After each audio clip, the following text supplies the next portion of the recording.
जिन्होंने इस देश की पूरी संपत्ति अपने उद्योगपति मित्रों को दे दी। अब इस देश की संपत्ति किसकी संपत्ति थी?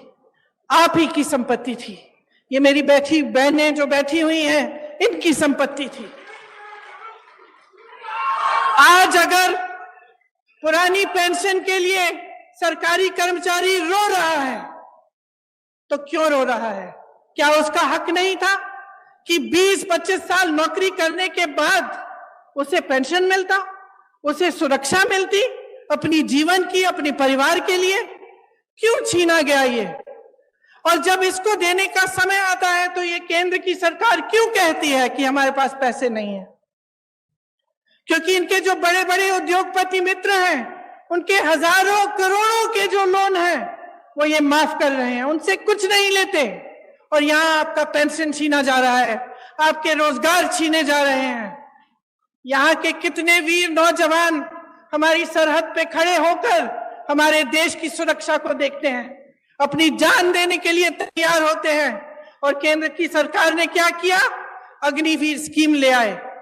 अग्निवीर स्कीम ले आए कि 4 साल बाद आप घर जाइए, नौजवान ट्रेनिंग करेगा, काम करेगा।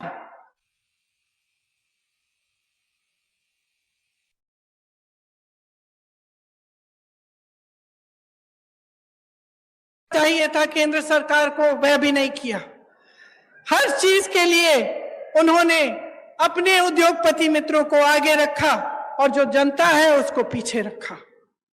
आज ये स्थिति है कि 45 सालों में सबसे अधिकतम बेरोजगारी आज है हमारे देश में।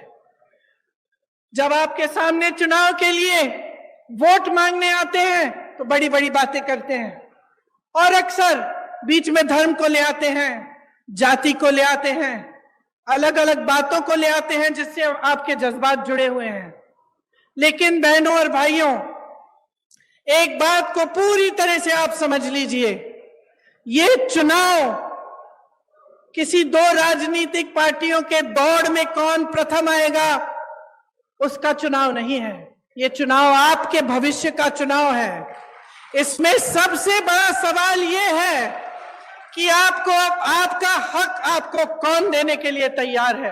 और मैं दावे के साथ कह सकती हूं कि भाजपा ने 8 सालों में जो सरकार चलाई है इस देश में, उसने आपके हक को बार बार खत्म किया है। जिन बड़े बड़े उद्योगों से आपको रोजगार मिलता था, उन्हें चुपचाप से एक के बाद एक अपने बड़े बड़े उद्योगपति मित्रों को सौंप दिया।